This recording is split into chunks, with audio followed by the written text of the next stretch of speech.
يا صباح الفل على عيونك يا ست أنيسة. كل يوم الصبح لازم الست أنيسة تفتح شباكها علشان تشم الهوا الحلو وينور قلبها، وتبدأ يومها بالصلاة على النبي.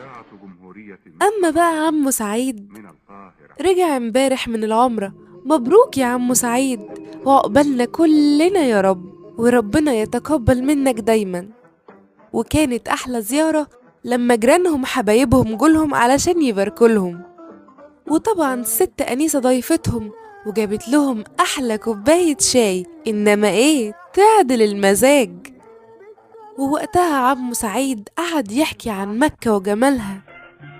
وطبعا الست أنيسة ما يفوتهاش إن في ليالي الشتا دي أحلى بطاطا مشوية هي اللي تدفيك. ودخلت الست أنيسة علشان تحضر البطاطا، وعمو سعيد قاعد مستنيها. غسلت البطاطا الغسلة التمام وحطتها في الفرن علشان تتشوي. وعبال ما اتشوت البطاطا كان عمو سعيد نام.